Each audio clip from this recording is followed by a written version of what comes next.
Hello guys, so I was watching a VR video the other day by MKHD or whatever you pronounce that one guy, and he was talking about VR and what his thoughts on it were. And that moment, I thought, what were two things that I would recommend to any person that doesn't understand VR to understand the potential of VR? Maybe not get enthused with it, but just see the ideas of it.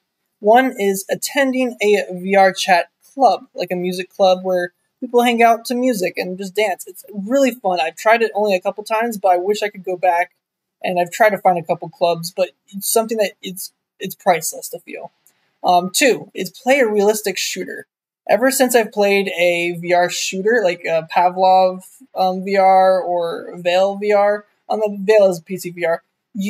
I just cannot go back to a flat screen realistic shooter. I can go to other shooters, but not a flat screen shooter. So those are two things I would suggest.